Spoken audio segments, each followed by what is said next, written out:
Good afternoon. The Bel Air Board of Town Commissioners work session meeting is now in session. It's May the 28th and 5:15 p.m. I'm going to call the roll. Commissioner Rutledge? Here. Commissioner Chismar? Here. Commissioner Chance? Here. And Commissioner Taylor did let me know that he would not be here this evening. Next is, do I have a motion to approve the agenda? And before we do that, we are approving the agenda that was originally posted. I know there was an amended agenda posted for a public hearing and unfinished business on ordinance 826-24, amending Article 7 of the Development Regulations in Chapter 165 of the Bel Air Town Code fee in lieu of open space, as well as the addition of the sidewalk trip hazard removal contract. However, under the Open Meetings Act, we cannot make additions to the agenda unless there is at least 24 hours prior to the meeting and it is posted. Because of that, we are going to leave those two things off. However, there will be the public hearing on June the 3rd as scheduled, as well as the handling of the unfinished business on that ordinance. And I don't think that any of the commissioners have any objection to having the sidewalk trip hazard removal contract also on the June 3rd agenda. We will just handle any questions at that time. So with that being said, do I have a motion to approve the agenda? I move we approve the agenda as stated by the chair. Thank you very much, Commissioner Rutledge. Do I have a second? Second. Thank you, Commissioner Chance. Do we have any discussion of the agenda? No. All right, in that case, Mr. Krantz. Thank you, Madam Chair. This is the vote to approve this evening's agenda. Commissioner Rutledge, Aye. Commissioner Chismar, Aye. Commissioner Chance, Aye. and Chair Edding. Aye. Tonight's agenda is approved. Thank you very much. And first, we have a presentation by Mr. Patrick Simon on geocaching and the Town of Bel Air Parks. You have the floor, Mr. Simon. So, Madam Chair, Yes, if I sir. may, while Mr. Simon's making his way to the podium, I was privy to a conversation I believe you may have had with Director Small about a question that came up from a citizen regarding geocaching. It caused me to realize that during the new commissioner orientation, that was one of the topic areas that probably had not been talked about. And while the new commissioners that have been elected may or may not be familiar, I thought it might be appropriate to have Mr. Simon come and do a presentation on geocaching. I know that I've been familiar with it as a pastime in Bel Air for a number of years and several other folks as well, but I thought it might be a good opportunity for him to explain what it is. And if there's any questions regarding how it operates, he'd be able to answer them, ma'am. Absolutely. It's a great idea. And I know we have here, sitting in the audience, my neighbor, Mr. Robert Gross, who has spoken to Mr. Simon when he was out looking at the Major's Choice Oak. So he is here also to hear the presentation. And of course, it is being live streamed and will be available on our YouTube channel so others can see it if they're interested. And Mr. Simon, go ahead. Okay, well, I want to thank you for the opportunity to talk today. And, was I supposed to get my name? I'm Patrick Simon. I live at 1034 Alexandria Way in Bel Air. So I want to thank you for the opportunity to present this today. Just a little brief background that on March 25th, I actually contacted the planning department for approval to put a geocache at Rockfield Park. And on April 3rd, I got a response back. They were in favor of it. So then I started looking around. I'll get in a little more detail of the specific cache, but as I was doing some preliminary work at the different sites, that's when I encountered your neighbor, I forget his name. Mr. Gross, when we were at Major's Choice Park, and then I guess that precipitated into what we're having now to get a little more explanation of what's going on. So geocaching is in this first slide. It's been around for a long time, if you recall, 24 years. Some specific mile points. The first one was the Maryland Geocaching Society. I'll mention that that was formed in 2002, and they've been real instrumental in creating standards and cooperation with parks and towns, and even the National Park Service. So there have been caches in the national parks, which really is tough to do. But Maryland Geocaching Society has worked and been able to get a few in there. 2007, I got my first cache when I first got into it. And then as it progressed through time, we're in 1 million, 2 million. And then 2019 is when Adventure Lab starts. That's kind of a variation on a traditional geocaching, which I'll get into, and then what's today, what there is. But basically what geocaching is, it's just a global treasure hunt game. You might have heard of Pokemon. Well, it's similar, except for that there's a real, there's something physical you're looking for, but there are a few exceptions. So you can go to the next slide. So what I'm showing here is these are just some samples, and I have, if you want to pass around, these are just kind of, the geocaches can come in all different sizes, from real small. The one in the lower left, they call that a nano. That's about the size of the tip of your little finger. And the largest one I found was Raiders of the Lost Ark theme, and it was like the Ark from the Raiders of the Lost Ark, and it was a cave. So that was really neat. But they come in all different sizes. And what they will have, any geocache has to have a logbook in it that you would sign your name and date it, but it's your geocaching name. Everybody has their own handle. I'm MD Surveyor because I was a land surveyor for 47 years before I retired. And I'm licensed in Maryland, so not real creative, but that's just what I came up with.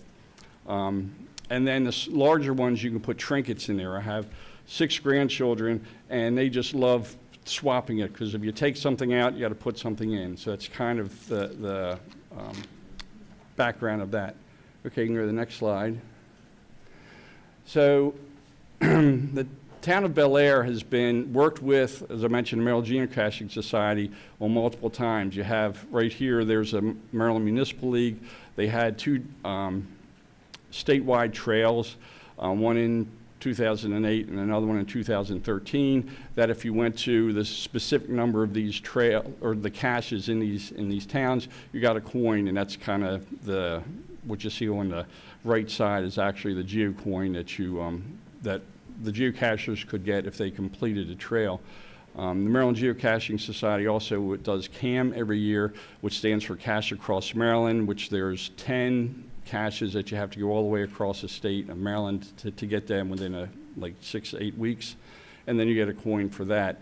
And the town of Bel Air, or not necessarily the town of Bel Air, but Harford County's been involved with CAM for at least 11 years, 11 of the years since it started. We're the 21st year now that we just finished. That was the 21st CAM. So Harford County and the town of Bel Air have been involved with the Maryland Geocaching Society and geocaching for quite a while. Okay, next slide. So one of the things about geocaching, I don't know if anybody's involved with it, but this was one of my favorites. What's neat about geocaching is it takes you to places that you might have never been otherwise. So this is in northern Harford County, Parker Conservation Area. That's Deer Creek. So I was looking for this one with my son, and we're just kind of tromping through the woods because it's a wilderness area. There's no trails or anything. Then we're kind of here. I'm heading down this hill, kind of hear some water, and then the cache was kind of like the rock formation right at the base of that. It was right near there, but just the view of these cascading waterfalls at this part of Deer Creek I've never been to. I've been to Rocks and Kilgore Falls and all these other places, but just one of the neat things about geocaching is the cache owner who puts these out. They're all volunteers, people that just play the game, just to highlight areas that they like. Now, the next slide. So get into Adventure Labs a little bit, and that's specifically what I was working with the town of Bel Air for right here. So Adventure Labs is you can put them out.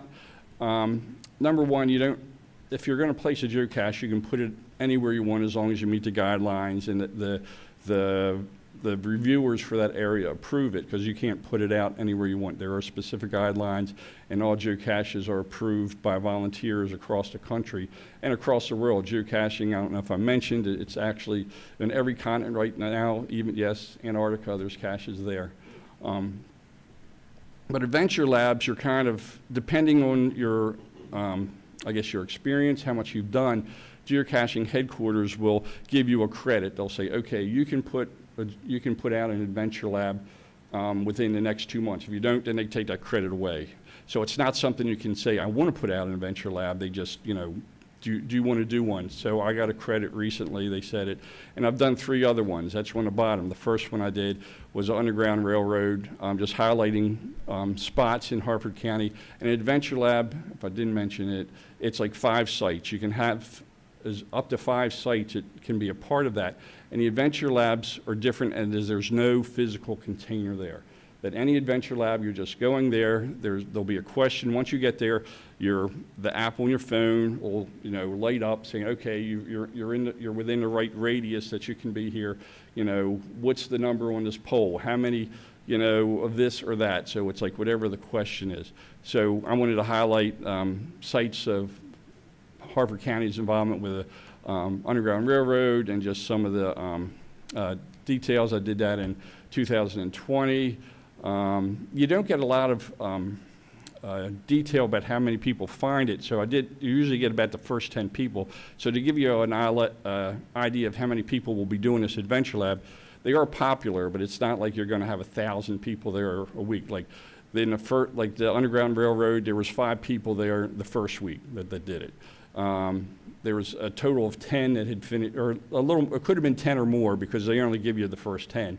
That were in the second week. And as of today, so that's been like 4 years, 124 people, geocachers, have done that. So you would divide that by the amount of weeks and days over 4 years. It's not an extreme amount. Then the next one was, I did one 2 months later. We all screamed for ice cream. That was just highlighting all the independent creameries around Harford County. And then there was a plug in there that, stop and make sure you get ice cream at all these places. I don't know if I mentioned the last one, Mason-Dixon line. I'm a licensed land surveyor in Maryland. So I've done a lot of work with the Mason-Dixon line, its whole course. And actually on Outdoors Maryland, I was part of a presentation that they did for this inventory we were doing of all the 200-plus stones on the Mason-Dixon line that borders Pennsylvania. So I wanted to highlight the ones that are along here. So when they gave me another credit, I did the one Mason-Dixon line in Harford County. There were 6 people in the first week, 7 by the end of the second week, and as of now, only 46 people completed it over, a little, maybe about a year and a half. The next slide. And what I'm planning to do here is there are 6 public parks that the town of Bel Air has. 5 of them are going to be the Adventure Lab, and what you can do is have what they call a bonus cache. That's a physical container that at the end, so that's where Rockfield Park was going to be where these which are passing around. The largest one is about the size I was probably going to put at Rockfield Park. But after they go to the other 5, they'll get questions that they have to answer, and from those, they'll get the coordinates, the numbers that they'll need to plug in to find where the geocache is in Rockfield Park. Now, one thing when I was there looking for the spot, something like I've moved here in 1991. I had 2 young boys, weren't even in school yet, so we really moved, my wife and I moved here because we lived in Baltimore, so it was just coming up the road a little bit, but we really liked Harford County and the school system. And I've been to this park with my kids and now my grandkids, and I never knew that there was a memorial there for the TWA 800 crash and the people that died there. So I mentioned that I'd like to put a second one here to highlight that, because I've been here, I don't know how long the memorial's been there, but I've never seen it until I was looking for a spot to place a cache. So this is the page. I mean, it isn't published yet, everything's got to get approved, but as I was putting it together, so that was something else that a lot of people do, that these different memorials and things that are unique to their area that they don't know about. So the plan is in Rockfield Park, they'll have this one plus the one that'll be part of the Adventure Lab. And I guess that's it if you have any questions. I was just curious, they seem to have a theme, one was ice cream. So what are you putting together this time? If you go back a slide, there, the top. This is going to be the Okay, town of neighborhood that's parks. the name of the. So the 3 down the bottom I've already done. The one at the top that's the opening Proposed. page that's the proposed one. So it's just to highlight the parks in Bel Air. Okay. As And what an were you, aside, go sorry. ahead. as an aside, I picked out some of the information that the town had provided or had forwarded to the previous geocache coordinator, which his name was Buzz Williams. I don't know if that rings a bell or not. But, and that was showing the history of the Plumtree Park, because that's where the geocache was before. Yes, there's been a couple, there's actually been, one of the emails back and forth, there have been about 3 or 4 in Rockfield before. There's been, like you said, there is one in Plumtree. Alison's never had one. I think there was one real close to Homestead, nothing at Major's Choice. So there's been a few in the parks. But Rockfield, oh no, there was a real nice one right down here at Shamrock Park.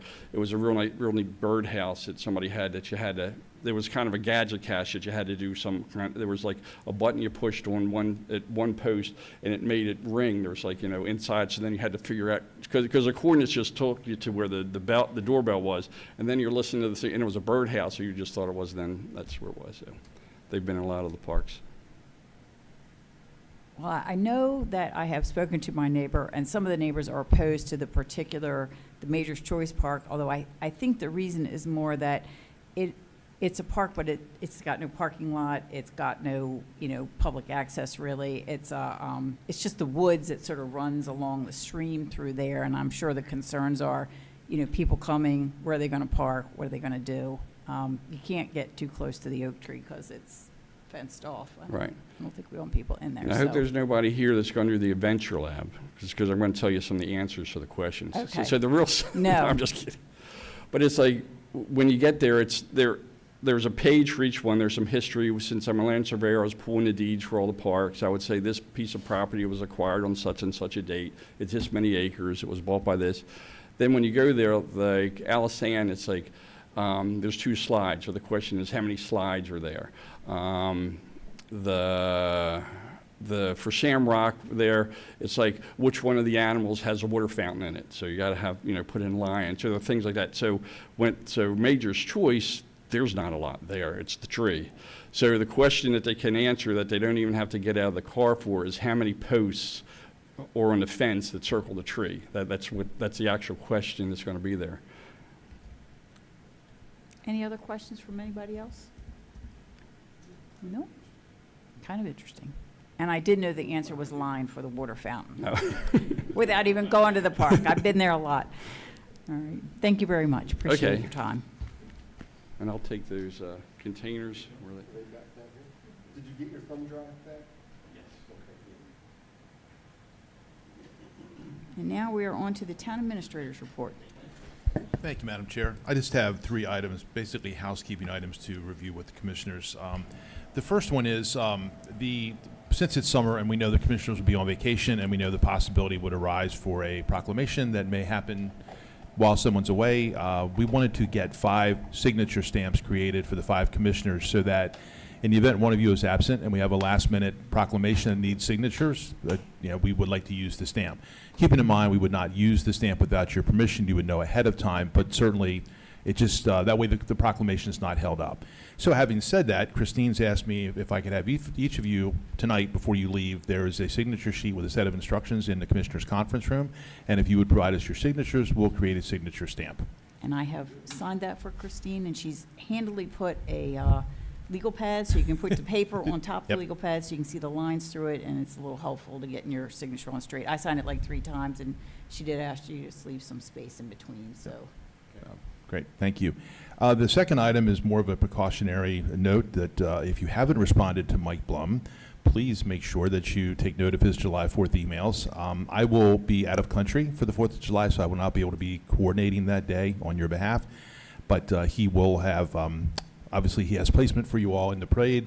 I know he's been speaking with Ms. Commissioner Chance about the possibility of utilizing vehicles from Jones. I'll leave that to her, but that's just make sure if Mr. Blum emails you that you be cognizant of the email and respond to him for his logistical preparation. And then, yes, Mike. Just on a side note, since you're mentioning vehicles in the parade, I believe Jeeps are popular, but I think they're made out of aluminum now. So when you go to put your magnet that says Commissioner, Town of Bel Air, and your name, it won't stick. So everyone has kind of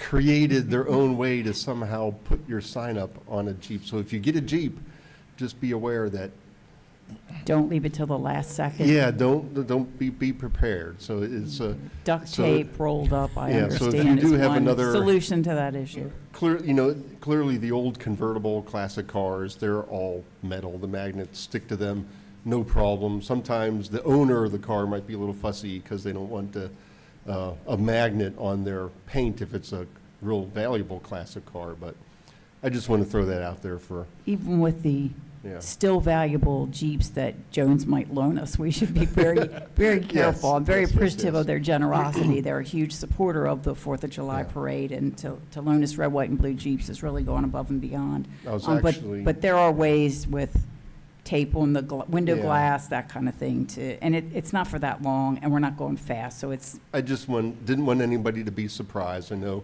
3 new members on the board and that, and obviously you want the car to be properly identified and displayed. So if you think that's going to be an issue, I could look into purchasing, something else, like some sort of door hanger flag or something like that. I just don't know what else is out there. We've always used the magnets, but lately that's been the one issue I'm aware of. so noted, Mr. Krantz. Just And- test your vehicle with one of your refrigerator magnets and you're good. Everybody's got one of them. And then the last item, Madam Chair, is a little bit of an odd notation, but I'm doing it now at the request of the Daughters of the American Revolution. They are currently planning for the 200th anniversary celebration of Lafayette's farewell tour. The main event will be in Havre de Grace and really isn't scheduled till July of 2025, but they want to do a kickoff in September and promote it all over the county. Their plan is to do as many public events as possible in September, celebrating Lafayette's birthday, which is September the 6th. So in that regard, they are taking birthday cakes to the City of Havre de Grace meeting on September the 16th. They would like to do a similar birthday cake celebration here at our Bel Air Town Hall in September as well. I've been requested by the DAR to ask if the town council would be willing to allow that. We typically don't have cake unless there's a celebration, and maybe we can celebrate. So, I'm all in favor of cake. okay. I just want to make sure. Anybody else have any objections to, yeah. me neither. No problem. Sandy Wallace thought it might be a little bit off the wall, but maybe on his farewell tour, Lafayette passed through Bel Air. I don't know. Not sure. The only That's person I can recall is Marie Antoinette, who said, let them eat cake, but we won't be doing that. for sure. And she lost her head over that too, I believe, didn't she? So anyway, thank you, Madam Chair. I'll let them know that that's permissible. We'll set that up for our town hall meeting in September. Thank you. And that is all I have, ma'am. All right, then we are looking at the tentative agenda for the town meeting on Monday. There'll be a presentation, Miss Bel Air 2024, Gianna Romero. Does anybody have to add anything to that, Mr. Krantz? Yeah, Michael Blum will likely be here, along with some of the other volunteers who make up the Bel Air Independence Day Committee. And Ms. Romero will have a short presentation before the commissioners to talk about her platforms and the things that she's advocating for with regards to her upcoming Miss Maryland competition. And we're just happy to have them. Terrific. I remember last year's, and I remember Miss Bel Air last year being in the parade, and she brought balloons for everyone to decorate the Jeeps a little more. So it was quite the 4th of July parade last year. Next, we have the Resolution 1230-24 honoring deceased Senior Officer Zach Miller by proclaiming the Bel Air Police Department Drive as Zach Miller Way. Chief, is that you? Yes, ma'am. We're going to be pulling out a street sign that day and kind of showing off everybody what's in store for Zach Miller Way street sign. And please be expecting there should be a fairly large crowd there that night. And then also if you want to continue on with the recognition. Correct. The certificates of recognition Yes, for ma'am. assistance from the allied agencies for Zach Miller's funeral services, Frank Crick, Jim Plummer, and Mike Dunn. Yes, ma'am. And also the director of DES the sheriff's office representatives, and family and friends of these individuals will likely be there. And if you want to, we'll prepare something for you to say Absolutely. at that time. So, yep. Thank you.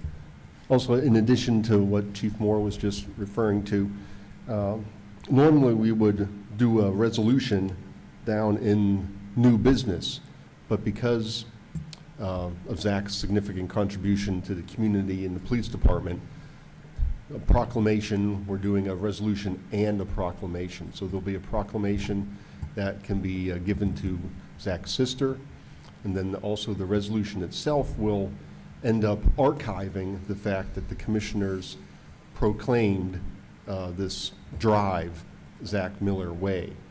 So that will end up in the town archives for Perpetuity. many years to come, that's for sure. So that's something we're doing a little bit different, and it might be out of the normal course, but I would just recommend to the commissioners that we just do the vote on the resolution 1230-24, perhaps during the formal ceremony of the presentation of the proclamation.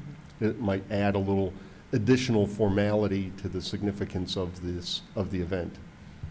And certainly, he deserves that. He was here for years and years, and it's a terrible loss for the town and the police department. So we will do that on Monday. Okay. Thank you. Thank you. Next, we'll have the proclamation for Narva, Estonia, Bel Air Sister City Narva Days celebration. I know they have a art exhibit at the Bel Air Library right now. Yes, Madam Chair, they do. And this proclamation is in the approximate time frame of the 10-year anniversary of our signing the Sister City relationship with Narva. And the timing of this is such that when the Maryland Estonian Exchange Committee goes to Narva the following week, they will be able to take this proclamation with them and hand carry it to the mayor of Narva and present it to them on our behalf. So we appreciate that. Thank you. Thank you. And I will check those two changes in the letter and get back to you. Yes, ma'am. probably Thank you. tomorrow. So, Appreciate that. anything else on the Narva proclamation? Okay. Next, under new business on Monday, we'll be addressing ordinance 827-24, amending the Bel Air Town Code, Chapter 10, Boards, Commissions, and Committees, Article 5, Committee on the Elderly and Needy Citizens, and Section 1020, Membership and Terms of Office. Commissioner Chance, I know you're the liaison to that committee. And I understand a name change might be in the offing. Yes, the Elderly and Needy Citizens Committee. They would very much like we discussed this in another meeting earlier, and I took your comments back to them, and with that, they have all voted to rename the committee, the Town of Bel Air Committee on the Elderly and Needy Citizens, and felt very comfortable with that. And so they're going to rename it the Committee for Seniors and Citizens in Need? Yes, correct. Thank you. Mhm. And anything else that you need me to address at this time, particularly about the And membership? that was pretty much it. I think Mhm. the big thing was the name change. That was, and I think the only other thing was the additional members that they wanted to have brought onto the committee itself. In the past, it's been 5, and they would like for there to be 9 full members. Certainly, other members of the community are welcome, but they would like to have 9 board members.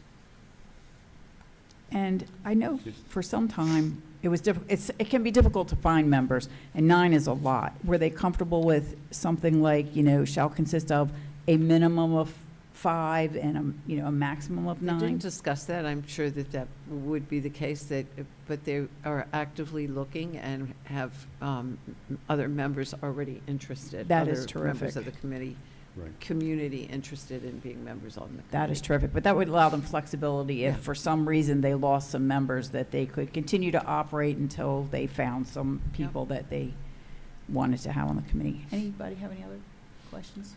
Yeah, I mean, that's fine with the minimum. Do you want to go with the minimum 5 and maximum of 9? That'd be fine. I'm sure that would be fine Okay. with them. So is it common knowledge that you just have to have a majority, however many are standing at the time to have a quorum? So if you have 7, you need 4. If you have 6, you need how many?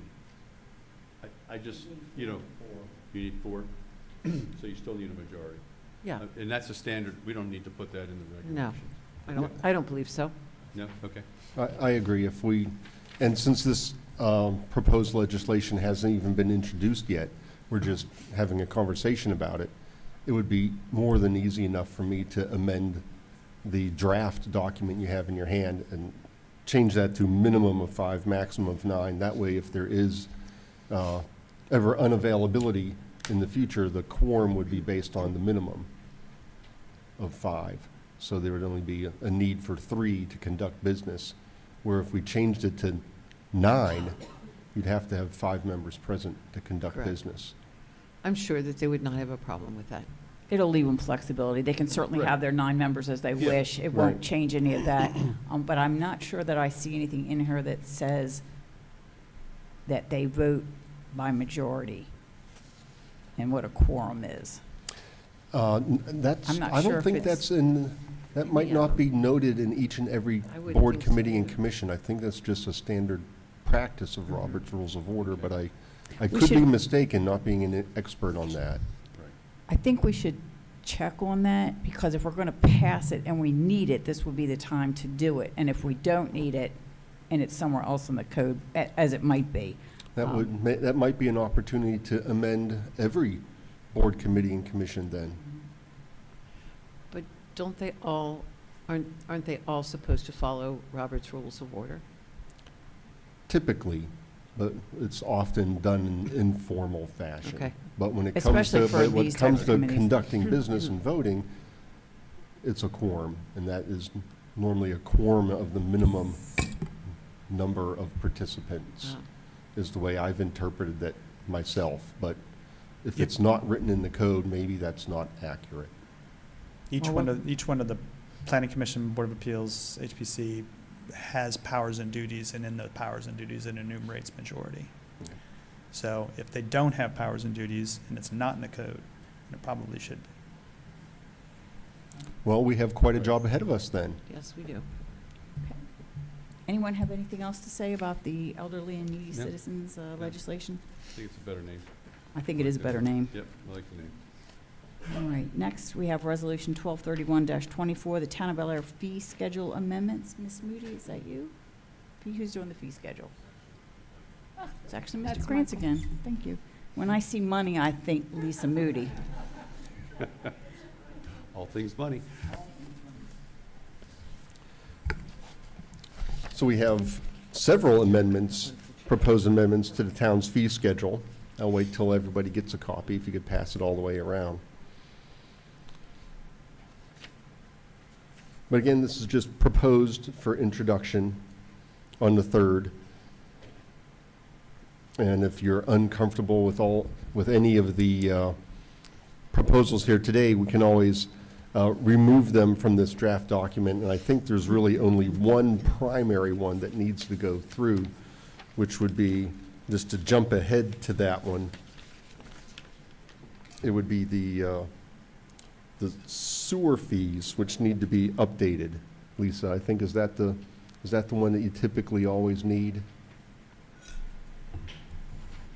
Yes, that's correct. But I don't think this copy shows it. I don't think my copy shows it either when I'm down On on page sewer fees on 7. page 7. Okay. It's not there. Well, on page 7, the sewer fees would change on 7/1/2024 to, oh, I forget the number off the top of my head. But anyway, that's the one that would absolutely have to be introduced and approved prior to the fiscal year changing. But these other ones are open for discussion, and I will pop through them real quickly. If you go back to page 1, there's a proposal to change the traffic impact analysis from 750 to 900, and the TIA review from 250 to 500, and the town will bill for expenses over the review fee. There's also a proposal on page 1 under rezoning petitions, just to add the language piecemeal rezoning, which was not there in the past. There's also the to add some clarification under development regulation amendment petition other than rezoning, to adding plus hearing and advertising costs in addition to the $500? Does everybody understand what piecemeal rezoning is? Yes. It's a Okay. zoning All right. that's I done see nodding. out, not in, during the comprehensive. Exactly. I just wanted to make sure everybody understood Out of that. cycle. Yeah, Yeah, okay. okay.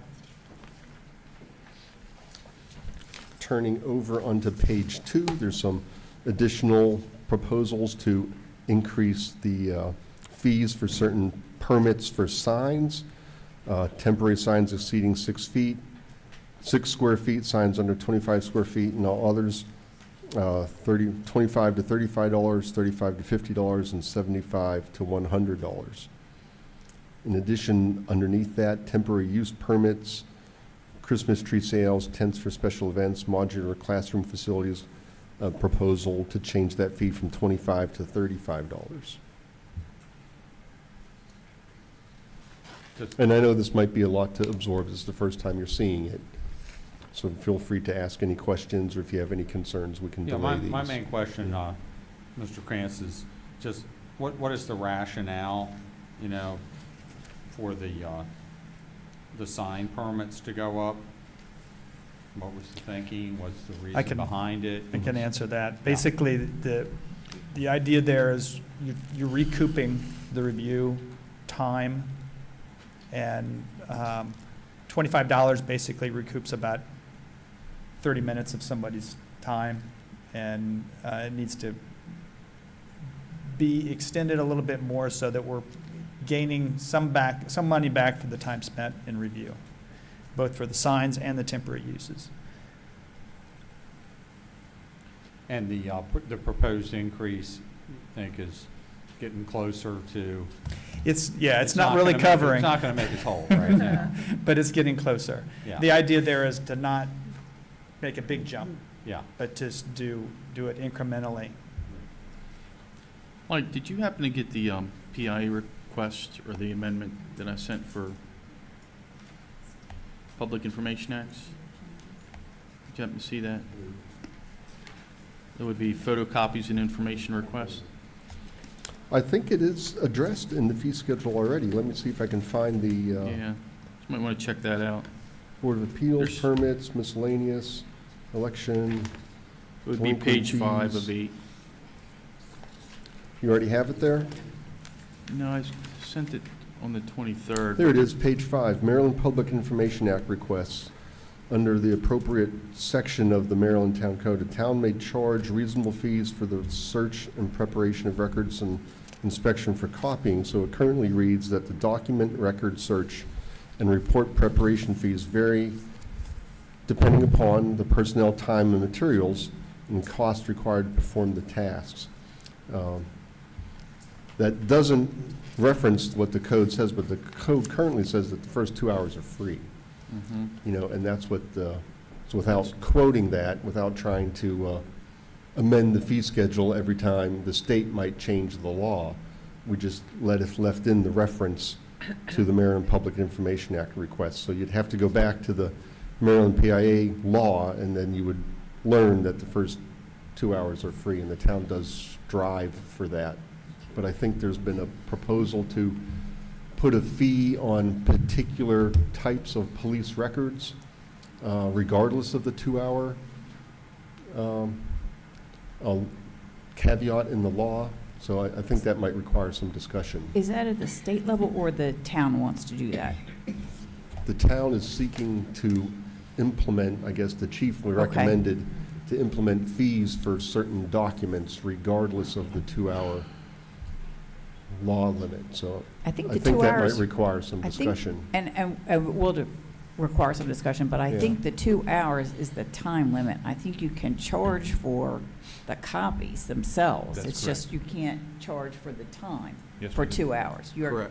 Yeah. You're completely, I think, on firm ground as far as charging for copies of documents. And I was actually looking at these is this reflective of what, you know, a photocopy actually costs? Like, I haven't really done one at Staples for a while, so I don't know what the going rate is for a color copy, It's but funny- it looks funny- awfully small. for Funny a you color. should Mike. ask. I photocopied today 3 documents, 11 by 17. It was $4. Mike, you want to see the, I'm not sure if you saw, I don't know if this is, we might have to discuss this afterwards, because it's a little different. No, you're right, I have to get a revised version. I think the Yeah. version I passed out was missing some of the additional proposed amendments, so. And that's I why can we get have that to work you. sessions, so we can. Yeah. Well, And I that's think what I you should- assumed this evening was for. And I think you should take a look at the black and white and the color copy charges that we have Yeah. here, because we should at least be charging something that truly reflects the cost of the paper going through Yes. there and the toner, color We need to printer revise that. stuff. There's some mandates. I would bring all my color copying up here at 25 cents a page. Yeah. And we no longer do DVDs or CD-ROMs, so that needs to be stricken as well. Okay. So, I certainly don't want to like gouge anybody, but I don't want to undercharge. We're You know, if somebody undercharging wants for like some of that, yeah. 50 or 100 pages, we should make it reflect what it actually costs us to run it through the printer. Yeah, we have contract rates, I'm sure, I'm assuming, that are stated in our, what it actually costs. I mean, they probably estimated on the flat fee, and then, I don't know whether we have overages or not, or we have limits, on Well, I our mean, provider. Are you talking about our Yeah. copiers? Yes. So we do lease our copiers, and we do have, if we do have overages, I don't remember what the charge is off the top of my head, but we mainly go over on the overages with color copies. But we have, the contract is, it's combined, all departments. So each department doesn't have the overages. We look at it as the town, so that makes it better. Yeah, I was just thinking that might be a Starting place. good starting point of the analysis, because the bulk rates are, we get a bulk rate discount in the flat contract if it works anything like, and then the overage is probably much closer to what would be the fair market value if you just went out to Copy City and asked for a copy. Yeah. All right, so we'll look at those numbers a little bit more and do a little more work on this. Thank you, Mr. Krantz. Another, Did you want to if I speak to could, the one? Oh, I'm you sorry. want to Yeah. delete? I'm sorry. I was just going to ask you, did you want to speak to the one that you wanted to delete, question mark? Sure, there's a couple other ones I wanted to mention, especially under special events. As you are likely aware, our town administrator has been going through a number of MOUs with a lot of our nonprofits who have received in-kind assistance from the town of Bel Air in terms of public works and police support for various types of events, setups, and road closures over time. And we were going through and going to change that rather significantly. I don't have the proposed language in front of you, so I'll have to email it to you this evening or tomorrow.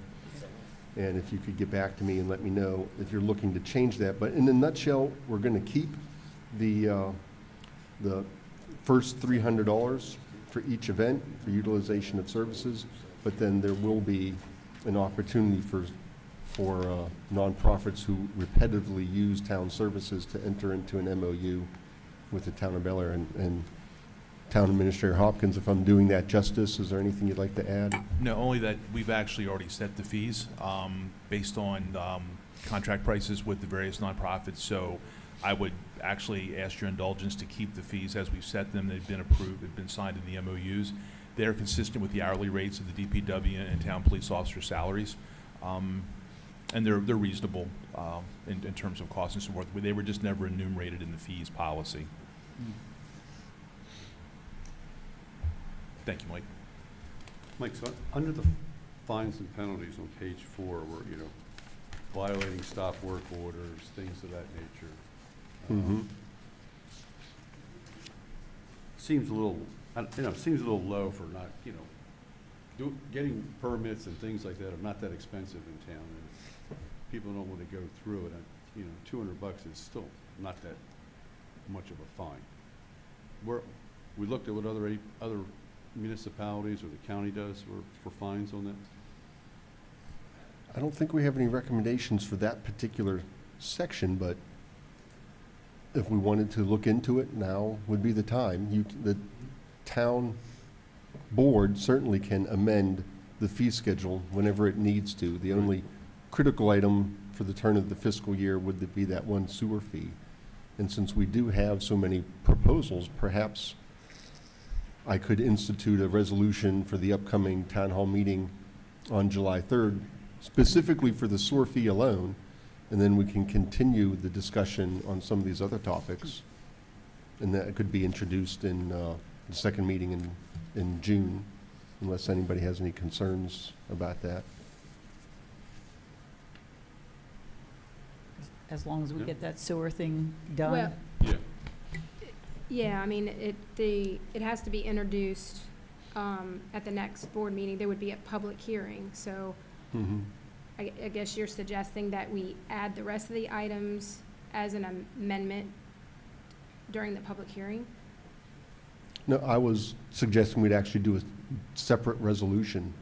I was unaware that the other amendments must coincide with the fiscal year. Is that the expectation? No, generally we do, though, just because it's easier. We start the year with, all of the fees, but there's no requirement. Yeah, I know the town has amended the fee schedule mid-year sometimes, but if that's the expectation, we would just need the commissioners to act more quickly with less discussion. Again, there's no requirement, but Okay. you would be having a public hearing on a resolution for the fee schedule and an introduction of a separate resolution for the same fee schedule. Just seems a little odd. It's a pragmatic matter. What works best? Because if we can, I agree with Steve. At some point, Steve, I'd like to learn more about what the actual pragmatic experience is on some of these fines and penalties, as you were discussing. But I think that requires a little more. I'd like to hear more from the players and their experience, in the departments on that before we undertake that. And so we decide to do something later in the year on those things, we could. But I'd just like to get Director Moody's sense of what is a pragmatic matter from your standpoint on what our requirements are. What would be a good way to proceed efficiently, just make sure we can get it done, what Sure. needs to be done. Sure. So, there are, the only one that absolutely has to be done is the system development fee on page 7, because that's not us, that's the county, and that has to be in effect July 1. But there were other ones that I think staff was hoping that we would have ready for July 1 as well. I know Chuck wants to increase his auxiliary personnel so that when they're working time, they're getting reimbursed $30 an hour instead of $20 an hour. I think it's also crucial that we get into place on page 3 the revised language with regard to our MOUs in that section of special events, because we already have MOUs in place, but we don't have that language in our fee schedule, and I think that is crucial for us to get changed in here right away.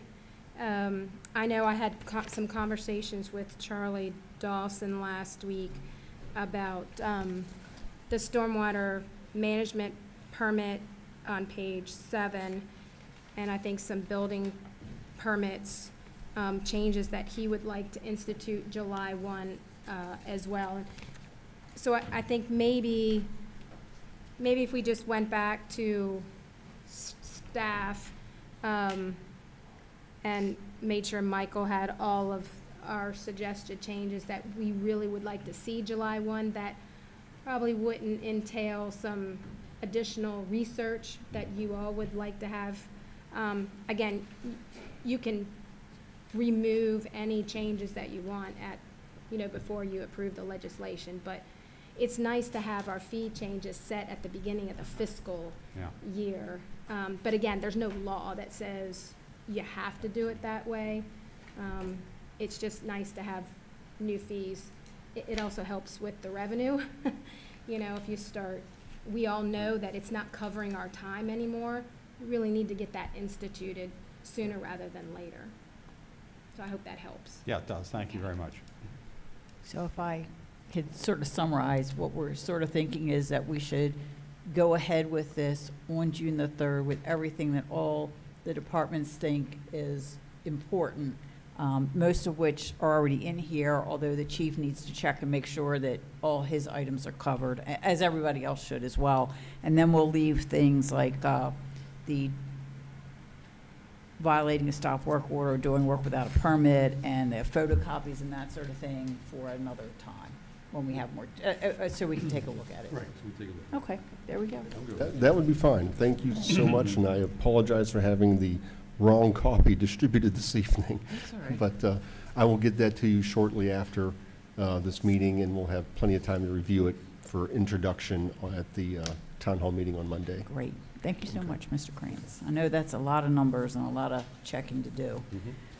So if we have nothing more on the fee schedule amendments, we're going to return to Resolution 1232-24, Safe Streets and Roads for All. Mr. Small, this has to be you. Yes. The next work session in 2 weeks, the final action plan will be presented to you by our consultant. Prior to that, one of the things that we noticed is that if we want to take this action plan and start to implement it and receive grants, there needs to be a acknowledgement about the Safe Streets and Roads for All priorities. And the biggest priority is creating a goal of when the town would like to basically end deaths and severe injuries on our town roads. What is your goal? When do you want to create, implement these improvements so that there are no deaths or severe injuries going forward? So the little small committee that said, 2040 is a good time to be able to implement some of these things. We put that into a resolution. So this resolution basically is sort of an acknowledgement by the town government that, yes, that's what you want to do, and then that would be put in with every application that we would go for grant money moving forward. So you're saying that to go to 0 deaths or severe injuries, you're saying it would be 2040? That's the That's what number the- we came, I mean, okay. pretty, That's going to be okay with pretty that? conservative, yes. In fact, there was several, Okay. I can't remember what the one, somebody had 2050 in theirs, Right. but they probably had a lot more intersections. State, I think that's the state's. Is that the states? Yeah. 2050. Have a lot more Yeah, intersections. Yes. I know, it's- I don't- So, I mean, we can all, and you can choose to say 2050, but what we were trying to do is, you've seen the action plan, you've seen all the improvements that we're wanting to do. How long would it take to do that? And so we figured around 15 years would be a pretty accurate estimate on time. And achievable, Yeah. So they actually say 0. I don't Every- know. Nothing It's a is- goal. It's a goal, it's a goal, but, whether it's achievable or not is, no matter what time frame you put in there, that's Right. the question. Right. Because it only takes one accident. Well, and Bel Air is not exactly, I think, Right. Chuck, we've had not too many deaths or severe We injuries had, in town. it's hard to talk about these things because I'm being superstitious in nature, but at any rate, in 2016, we had 2, a 4-year-old and a 48-year-old. 2017, and that was at 24 Bolton Street. 2017, Bond Street in Cortland, an elderly female was crossing at that location, was struck right there by the courthouse. In 2020, we had a hit-and-run crash at Main Street, right there by Pennsylvania. Young man fell into the roadway and was struck by a car. We later caught up with the at-fault driver, and he was charged. And most recently, we had one at the December of 2023, a pedestrian right there at 24 Marketplace. Is that McPhail? It was McPhail. Yeah. So Right. that's what we're looking at right now. Okay. I feel what Commissioner Chismar is feeling, which is, we want it achieved yesterday, but I understand that the common sense thing is the budget is only going to allow things to be done at such a pace, plus just time. It takes time to address these issues, so. And you'll see the action plan has a 10-year, but I think our consultant's being overly optimistic about us getting money to do all that work. And that's the problem. If we had all the money in the world, I guess, and hopefully we would achieve zero, but it is tough because we don't have direct control over how people cross the streets or how people drive, so we just have to try to manage it in other ways. Yes. All right. So are we all good with the 2040 suggested date? Well, Yeah. if you go with 40, I mean, how do they judge you? Do you run out of grant fund money in 40? If you go 50, you're still out, you can still apply for grant funds? I mean, what's the? It's more of a goal than anything else. They want the town or county to set a goal which they can work towards. Everybody knows that there's probably going to be a death or a severe injury past Right. that point, but this is something that kind of sets that as a objective. Yeah, but it doesn't limit our ability to get funding No. from them I don't think so, no. after 40. No, You know what I mean? So if we can't apply for grants after 40, then let's do it 50. right. You know what I mean? That's all I was going with. Yeah, and it may be that some future group of commissioners may adjust that and say, okay, Okay. you know, we couldn't get all of these things done, so now it's 2045. Do you know what, this was a joint project with Aberdeen and Havre de Grace? Yes. Do you know what they have set or, I- contemplating setting their goal? I have not heard back because we just got the suggested language on Friday. And so I've had to turn things around somewhat quick. I can get that to you and email everybody if they have that. I'd be curious what Yeah. they're setting theirs at. And the county was not part of this. No, Okay. I'd be very curious what Aberdeen and Havre de Grace set their goal as. So should I we can- be- I can do we find that- need to be consistent? I think we do. Because But it's all the, one yeah, grant. I mean, this is a resolution by the town of Bel Air. So, but there will be a timeline in the action plan. But that timeline is based upon us having lots of money. And that's just probably not going to be the case. So I will reach out to Aberdeen and Havre de Grace and see where they so far have been somewhat consistent with us. So I will find that out and get back to you. Right, okay. Okay, great. All right, anything else on Safe Streets for All? All right, then we're moving on to the staffing update, review the term expiration dates of anybody coming up on boards, committees, and commissions. Mr. Krantz. Forgive me just one moment. I think I was printing the wrong fee schedule when you amended the agenda. Did you remove the sidewalk trip hazard? Yes. Yes. Yes, because we didn't have 24 hours notice. Oh, okay. The agenda wasn't out 24 hours. The new amended agenda Gotcha. wasn't out 24 You're hours before the correct. meeting. No, that's correct. So we have removed Okay. a couple of things. Should I still include it on the agenda for the town hall meeting on Monday? Yes, we have, it was my feeling that the board was okay with that. It's, Okay. even though we haven't, we'll just ask But we're any just not going to questions or, discuss it tonight? we're just not going to discuss it tonight. We Okay. will discuss it to the extent that any is needed. Gotcha. All right. On Sorry. Monday. Appreciate the clarification. And we will also, the fee in lieu of will also be on the agenda on Monday, June the 3rd. Well, then perhaps I also added at the last minute wayfinding under miscellaneous 8A. So maybe that should be held also. We'll hold that as well. Okay. Yes. All right. I missed that one, but Okay. yes.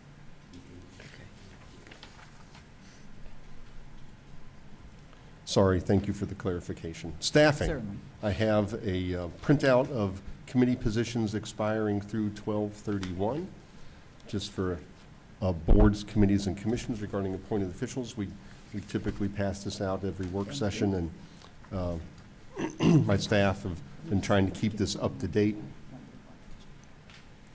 We have received another application for Board of Ethics. I think you may have received that in your email inbox, so if if a commissioner does want to make let me know if that's something that you would like to add to a future agenda, if you have a candidate that you're interested in proposing for a particular board, committee, or commission. I do recall that there were some questions about one of the applicants, whether they were actually a resident of the town of Bel Air. Have we confirmed that? I have not. Okay. Still need to reach out to that person. Okay. And once that's done, then we'll have information that we need to make a decision on how to proceed with the 2 applications that we have for Board of Ethics. Of course, but if there is someone that a commissioner would like to move forward to, they can do so at any time. I will definitely move forward with the one applicant as soon as I know whether the other applicant Okay. is a Okay. resident. All right, And we'll go from there. okay. Thank you so much. Two, or we can say that there's more than one, we're not going to institute The the one, review process. yes, the one applicant may or may not qualify because he may not be a resident of the town. Is that who's going to? Correct, correct. It wasn't inside the town, and the Board of Ethics requires you to be a resident of the town. So if we confirm that he is in fact a resident of the town, we will be conducting interviews. If he is not a resident Okay. of the town, then we only have one applicant. Okay. So, Thank you for the clarification. I will reach out to the initial applicant to discuss their residency, thank you so and I will much. find out, and if they are, I will get back to you and we can schedule a meeting, an interview. Excellent. All right? Thank you so much. I'm glad that we might be able to fill that one vacancy. Switching over, I don't have a report, but just off the top of my head, I can tell you the positions that we're currently recruiting for. As far as staffing, we are actively recruiting for a event staff person to help with the armory and other miscellaneous events as needed. So it's a part-time position, and it's actively advertised on our website and on Indeed.com. So if you know anybody who's interested in working part-time, typically evenings during the week, and majority of time is on weekends, because sometimes with the weddings and things happening at the Bel Air Armory, a person could work a 4-hour shift or sometimes an 8-hour shift if there isn't more than one person available to split that shift for a 8-hour rental for a wedding perhaps over the weekend. So just keep that in mind, and we're happy to receive any recommendations. Thank you so much. All right. Madam Chair, Yes, Mr. Krantz, I just wanted to bring everybody's attention that the vacancy coming up, it says for renewal here with Paul Edmeades on the Historic Preservation Commission. That's the commission I'm assigned to. I wanted to provide everybody just information update on that Paul is interested in continuing, and I am going to be supporting him in that role, and we expect to have his the application's been sent to him, emailed to him today, thanks to Laura and Kevin and their department on the job there. So I just wanted to, because that's the next one kind of coming up chronologically. I just wanted to give everybody an update, and as soon as we get that in, I'm sure Mr. Krantz will do as he always does, which is share that with the other commissioners. And Okay. just wanted to give everybody a heads up that I'm in favor of moving forward on that and looking forward to it. And we'll talk more about it later. Would you like that one added for the upcoming town hall meeting? It's Yes, a little I'm- premature because it's still end of May and he won't expire till June, but it might be good to get that I appointment out think of if the way. we put it on the agenda, there's no harm there. Okay. And if everybody's, Mr. Edmeades has gotten, things in, then, and to everybody, then I'll be, would like to have that, on the agenda. I'll add it, thank you. Thank you. Okay. Yeah, we could, we could, but if the agenda's not too crowded, let's go ahead and tee it up, and if for any reason it's not ready to move forward, then we can always just table it and put it on the next agenda. Will do. All right. Thank you. Okay. I think that concludes our staffing update. Anyone have any calendar items? I know we just got a new calendar, and I'll take a look at it for anything that No. is new, but. Nothing at this time. If I could just highlight one thing on the calendar, Madam Chair, was the fact that the Historic Preservation Committee, Commission meeting was, last week it was canceled. It was right on the eve of the holiday weekend. There was lack of a quorum, and I myself was out of town, but I don't count towards the quorum. But a lot of people, you know, that was just a bad night. But it's been reset, and there's been confirmation that there will be a quorum present, and that is going to be this Thursday evening, 6 o'clock, right here on May 30th. And Great, I do see that on the calendar, which is terrific. yeah, All righty. Well, thanks for pointing that out, that it was moved, and it was bad timing to have it right before a holiday weekend, for sure. All right, there are no other calendar items. We'll move on to miscellaneous. Discuss the IRS changes to minimum annual deductible for the high deductible health plan for calendar year 2024. So I got caught by surprise on this one.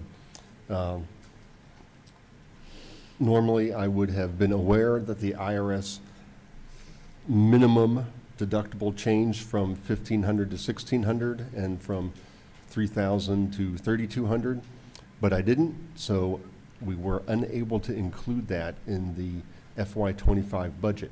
So this may represent the very first FY25 budget amendment, but myself and town staff, I think, would recommend that we do continue with the town's practice of contributing 35% of the deductible to the employee's health savings account. So the 35% of the former 1,500 was 525, and the 35% of 1,600 would be slightly more. I don't have my calculator in front of me, but Ms. Moody might. $560. There you go. So it's a $35 increase. Family would raise from $1,050 to $1,120, or a $70 increase, double, And essentially. I think the overall cost was about $4,000. Yeah, it's around $4,300. So for all employees? Correct. Yes. So the town would move forward with that benefit, which would go into effect on July 1st, and the FY25 budget would reflect that amendment at some future date. It wouldn't be something that we would ask for a vote on tonight or at an upcoming town hall meeting. It would be when Ms. Moody prepares typically an amended budget later in the fiscal year. That's correct. We just wanted to bring it to your attention. We're not, we felt that we're not talking tens of thousands of dollars. I think the intention was for it to be 35% of the deductible. The deductible went up according to IRS rules. So again, we just wanted to brief you all this evening just to make sure that was still okay, but I think that was our intention.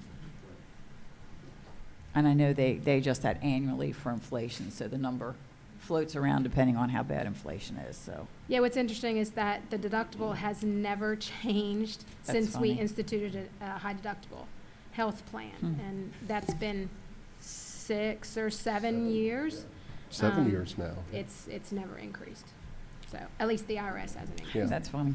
The IRS definitely snuck one in on me, and that's, They're like that. that- They're like, they produce a lot of rules, That's and that was buried in there, so. I'm glad Ms. Moody thinks it's something that we can handle with the budget, and we'll do it at a later date. All right. Commissioners' comments.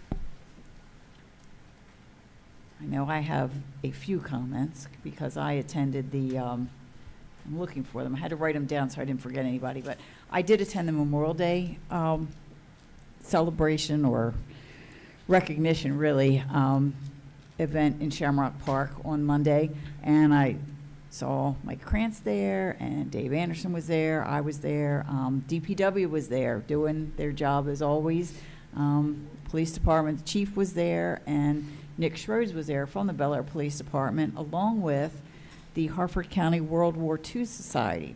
He is active in that, and they had a little exhibit there, and it was really pretty impressive. And I think the gentleman's name was Don Marshall, who came with some World War II Jeeps, which were pretty cool. They actually ride on the road. You can drive them. We were lucky because of the weather. They bailed on the Westminster Parade and came here instead because they're local to us. So they're very interesting to talk to. And I mean, the World War II Jeeps are like the iconic vehicle of World War II. It was really, impressive to see them here and to see Nick fire at the end of the ceremony and in the middle. The Harford County World War II Society, I'm going to put them in touch with the Historical Society. They heard they have some World War II memorabilia, and they'd like to, talk to them and take a look at what they have. Their mission is to strive to keep the memory of the greatest generation through reenactments alive and through living history. And to that end, they would like to have some sort of a living history camp out overnight in Shamrock Park. And I thought that would be really kind of a neat thing, since the Proving Ground doesn't have the tanks to climb on anymore, but to bring some equipment, have some reenactors, have some things there. I think it would be really kind of a fun thing. And so I directed them to Michael Krantz, the holder of all answers as far as scheduling and those sorts of things. I said if he wasn't the right man for that job, he would know who was. So they may be calling you, and I'm going to put them in touch with the Historical Society. They also have a Facebook page, so they'd like to do more things and come to more events and be out there for the public to see, to keep that memory alive. You disappointed them, ma'am. They expected you to jump when the guns went off. And you did not. No. And well, they weren't firing like, a heavy round there, so it wasn't quite as loud as it was. And the people that came from the post locally, I think it is 39, they stood out in the rain with the flag, just stock still through the entire ceremony. And I really did appreciate it. It was really a great small town recognition of those who've, given everything so that we can have hot dogs and hamburgers and live here in peace and have a great holiday with our family. So it was really nice. And it was very well attended. I thought the weather might scare a lot of people off. And it did rain some, but it mostly held off till the end. But there were a fair number of people there. I was impressed. So. Good. And also today, thank Officer Kraus for his tour today of the police department and town hall for the fifth grade students from Bel Air Elementary, the ones that completed the Patriot program. All was about 30 of them, 35? That's quite a few of them. Yeah. The highlight was going to jail. They all wanted to go to jail. Did you go in the holding in. cell with them? What's that? Did you fit in the holding cell? Oh, yeah, they filled up all 3 holding cells, and they just thought it was a great time. Did they? But anyway, and then they came in here and they all passed resolutions. We showed them how to come up on the dais, and they pounded your mallet and brought the meeting to order and adjourned. 5 at a time, they came up here and passed about 8 or 10 resolutions, from no more homework to 3-hour recesses to, I don't know, a hot dog is not a sandwich, according to them, on a 3-2 margin. And so they had fun. It was a good day. All right. Anyone else have any comments? All right. In that case, having reached the end of our agenda and there being no further business, we are now adjourned.